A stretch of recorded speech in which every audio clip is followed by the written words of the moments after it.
Class 7. The Antlion chapter is finished out. You already know, written by Judith Wright here. Antlion ने हम लोग Antlion को तो हम लोगों ने पढ़ लिया. चैप्टर 3 Antlion हम लोगों ने पढ़ लिया. आप लोगों को उम्मीद मैं करता हूँ कि आप मेरे वीडियो को रिकैप जरूर किया होगा आप लोगों ने. इसमें जितने भी रेड वर्ड्स हैं, जैसे कि फ्लरी, आपके एग्जाम में फ्लरी से वर्ड आ सकते हैं. Antlion किसे कहते हैं, फ्लरी क्या है, what is the flurry of sand, frenziedly क्या है, what is treacherously, what is dexterous, है ना, what is enraptured, what is spasmodic. ये सारे का आपको मैं एग्जाम में आपसे पूछूंगा. वैक्टेल कौन है, ठीक है, आपको ये याद रहने चाहिए बढ़िया से, ठीक है ना. देखो लो, न्यू वर्ड्स आप देख सकते हैं, ये न्यू वर्ड्स याद कर लेना, ये होमवर्क है, ये एग्जाम में इंपॉर्टेंट है, पूछूंगा. और अब बारी है क्वेश्चन आंसर करने की, तो मैं समझा देता हूँ, आप लोग ट्राई करो आज खुद से. What did Max do that Morwenna felt was a terrible thing? आखिर मैक्स ऐसा कौन सा हरकत किया था कि मोरवेना को काफ़ी भयावह लगा. Morwenna felt was a terrible thing, that was a terrible thing, है ना. इसका आंसर दे सकते हो ना, बड़ा आसान है. मैक्स क्या किया था, उस एंटलाइन एक जो चीटीज थी, जो चीटी एंटलाइन यहाँ गड्ढा किए करके रखे हुआ था पीठ के नीचे, यानी कि bottom of the sandy slope. At the very bottom of the sandy slope antlion एक गड्ढा खोद के रखे हुआ था, उसमें अपने शिकार को श्रिंज करने के लिए, श्रिक करने के लिए, to seized his victims, to hunt for another small creatures, any of the small creatures. Antlion का काम क्या था, शिकार करना. बालू के नीचे छिप करके शिकार करता था, अपने पंजे को फेंक करके जब शिकार नजदीक आता था तो शिकार को अपने पंजे से कैप्चर करके बालू के भीतर गाड़ देता था और ऐसे वहीं पे मार के खाता था. तो एंटलाइन का ये काम था. तो मोरवेना काफ़ी अन्य जीवों के प्रति काफ़ी संवेदनशील थी, ठीक है, काफ़ी सिंपैथेटिक थी to any other small creatures. She was not like the death of, she wasn't like any death of any of the innocent creatures.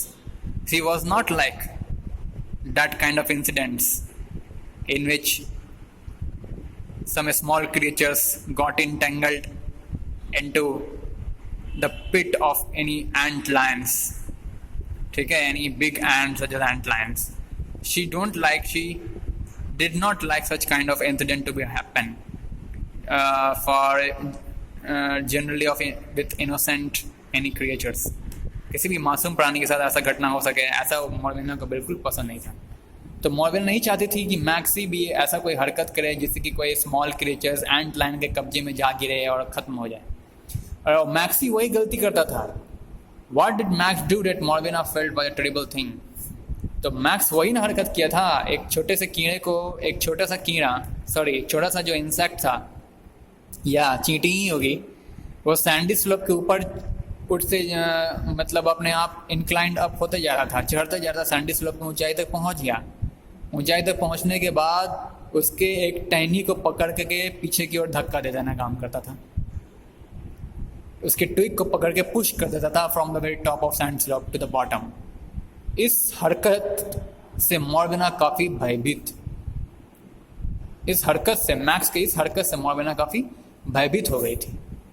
यही ना हरकत था, इसी को आपको लिखना है. What did the meat ant encounter at the bottom of the pit? Meat ant को पिट के बॉटम पर क्या मिला, क्या भिड़ने को, किससे भिड़ने को मिला. एनकाउंटर का मतलब होता है किसी से भिड़ना. तो what did the meat ant encounter at the bottom of the pit? अब देखो, मीट एंड जब सैंडी स्लोप के बॉटम पर पहुंची, यानी कि पिट के पास पहुंची, तो उसने क्या फेस किया, क्या उसने पाया. उसने यही ना पाया कि उसके जान को हाथ में लिए उसे अपना शिकार बनाने हेतु कोई पहले से उस गड्ढे के पास बैठा है. और वो कोई और नहीं बल्कि एक जायंट लायन है, एक बड़ा सा लायन, एंट लायन है, जो उसे अपना ग्रास बनाने के इंतज़ार में वहाँ गड्ढे में बैठा है. यही उसने इनकाउंटर किया. इसी को लिखना है आपको. What was the scene outside the pit? पिट के आउटसाइड कैसा सीन था, आप लोगों ने पढ़ा स्टोरी में, पिट के आउटसाइड गड्ढे के बाहर एक बहती नदी थी, एक क्रिक थी कि नदी का थी, छोटी नदी का थी, है ना। आउटसाइड झील थी, नदी तालाब वगैरह होंगे। सो ये आप देख लोगे what was the scene outside the pit, मैं ऐसा खोज के दिखा दूंगा आपको। और क्वेश्चन नंबर 4 में आओ, describe the battle between the meat and ant line. अब देखिए मीट एंट और एंट लाइन के बीच में जो युद्ध हुआ उसका वर्णन आपको देना है। बड़ा इंटरेस्टिंग क्वेश्चन है, बड़ा अच्छा क्वेश्चन है। मीट एंट अपने आखिरी दम तक लड़ाई किया था, संघर्ष किया था, अपने जीवन, एक्चुअली ये अपने ज़िंदगी को बचाने के लिए संघर्ष किया था। ये डिफेंसिव था, मतलब अपनी रक्षा, अपने प्राणों की रक्षा करने के लिए जो संघर्ष उसने किया था, ना कि एंट लाइन से लड़ने को। ये जो कुछ भी इसका संघर्ष था, बार बार सैंडी स्लोप के ऊपर चढ़ते जाना, इवन कि सैंड स्लोप उसके पैरों तले घिसकते जा रहा था, फिर भी वह लगा हुआ था अपने लक्ष्य की ओर पहुंचना, यानी कि टॉप ऑफ सैंड स्लोप पर पहुंचना, वो का प्रयास वह छोड़ा नहीं था। मीट एंट लगातार ये संघर्ष करते जा रहा था, लेकिन आखिरी समय जब वो फाइनली अपने संघर्ष के फलस्वरूप जब सैंडी स्लोप के टॉप शिखर पर वो पहुंच गया था, तब एक और बदमाशी मैक्सी के द्वारा, मैक्स करता है, क्या करता है, मैक्स मीट एंट को उठा करके, उसके टहनी को पकड़ के उठा के उसकी डायरेक्शन को चेंज कर देता है। ऐसा कुछ करता है ना मैक्स, उसके डायरेक्शन, जैसे कि आपने को मैंने वीडियो में अच्छे से पढ़ाया था, मीट एंट चढ़ रही है अपवर्ड, अब आप उसके डायरेक्शन को चेंज कर दोगे, डाउनवर्ड कर दोगे, उसके फेस को डाउन कर दोगे तो वो आगे बढ़ते चली जाएगी। इस प्रकार का हरकत किया था जिसके कारण मीट एंट वापस कहाँ पहुँच गई, at the bottom of the pit. और वहाँ पिट के बॉटम पे पहुँच कर उसने क्या इनकाउंटर किया कि एंट लायन उसका दुश्मन बन करके वहाँ बैठा हुआ है। फिर वो संघर्ष करती है, फिर ऊपर चढ़ने का प्रयास करती है, करते करते करते करते एक बार वो थक जाती है। Weaker, he slower it weaker, slower and struggles got spasmodic, लिखा होता ना यहाँ पे, बिकम इरेगुलर और uncontinuous. The ant grew weaker, slower and struggle more spasmodic हो जाता। तो उसकी संघर्ष भी अनिरंतर हो गई, और इसी मौके का फायदा उठा करके एंट लाइन उसे अपना शिकार बना डालता है। 5वां, why did Max and Morvena run away after witnessing the battle in the pit. Why did Max and Morvena run away after witnessing the battle in the पिट।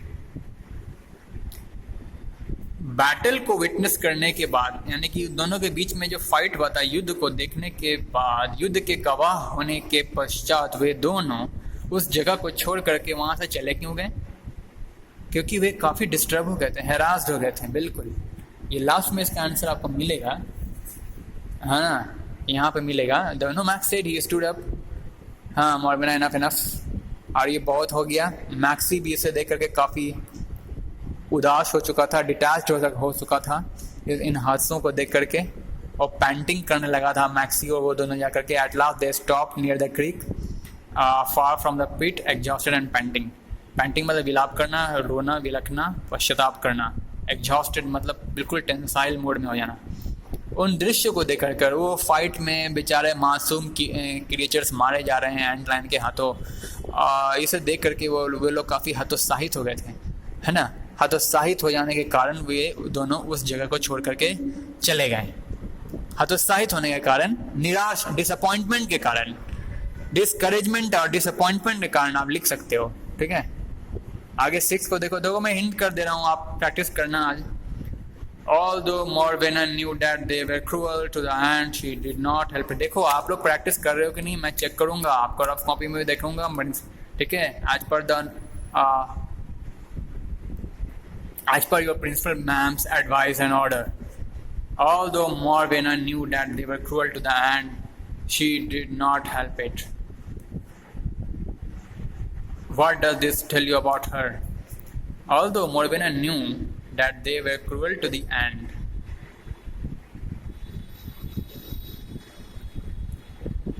ये जानने के बाद मॉर्वेना इस बात को जान रही थी कि वो जो मरे जाने वाले जितने भी एंट हैं, जो एंट लाइन के शिकार बनने वाली जितनी भी चींटियाँ थीं, जो चींटी थी जो एंट लाइन के शिकार बनते जा रही थीं एक के बाद एक, उसके प्रति मॉर्वेना और मैक्स का व्यवहार बहुत ही क्रूरताजनक था, बहुत ही क्रूएल था। And she did not help it, ये जानने के बाद कि उनका व्यवहार उन मासूम, उन इनोसेंट यानी कि मासूम बेगुनाह चींटियों के प्रति उनका व्यवहार बहुत ही क्रूरताजनक था, इसके बावजूद वो उनकी मदद नहीं किए। इस बात को लेकर के आपका क्या सोचना है? What does this tell you? ये आपको क्या बतलाता है अबाउट हर? मॉर्वेना के बारे में, मॉर्वेना को लेकर के ये आपको क्या समझाता है? What does this tell you about her? आप क्या समझते हो मॉर्वेना के लेकर के? मॉर्वेना ये जानने के बाद भी कि मॉर्वेना और उसके साथी उसकी मैक्सी और मॉर्वेना का जो व्यवहार था मासूम एंड के प्रति बहुत ही क्रूएल था, क्रूर था। She did not help it, ये जानने के बाद कि उसका व्यवहार उस मासूम एंड के प्रति उसका व्यवहार बहुत ही क्रूएल है, ये जानने के बावजूद वह यानी कि मॉर्वेना उस एंड की जान को बचाने के लिए कुछ भी कदम नहीं उठाती है। आप इस बात से मॉर्वेना के बारे में क्या सोचते हो? What does this tell you? ये आपको क्या यह सेंटेंस आपको क्या बतला रहा है मॉर्वेना के बारे में?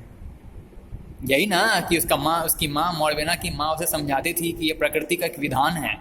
This is the naturalistic characteristic, nature characteristic, ये नेचर का एक विधान है, तुम इसमें विघ्न मत पड़ो, तुम इन दोनों के विघ्न मत बनो। ये पशु पक्षी जानवर कीट पतंग ये लोग क्या करते हैं, ये प्राकृतिक विधान है, प्राकृतिक इनसे करवाती है, ठीक है। ये उन लोगों का अपना एक लाइफ साइकिल है, इस पे तुम मत आड़े आओ। ये सब सारी बातें हैं जो उसकी माँ उसे बताती थी, रोकती थी, यही कारण वो रुक जाती थी मॉर्वेना, ठीक है। और लेकिन फिर भी मॉर्वेना ये सब दृश्य को अपने आंखों से देख नहीं सकती थी, लेकिन भीतर में जिज्ञासा रखती थी। ये सब आपने पढ़ा था, लिख डालो इसे। How have the attitude of the children change by the end of the story? Site example from the text. How the attitude of the children change by the end of story? Story के अंत में दोनों बच्चों की attitude, व्यवहार बदल कैसे जाता है, इसे बताओ। बहुत आसान है, लास्ट में ही लिखा हुआ है, ठीक है। ये करके रखो, इसका हिंट मैं कल भी दूंगा, A2 का हिंट कल दे दूंगा, अभी इसको बना के रखना आज, ठीक है।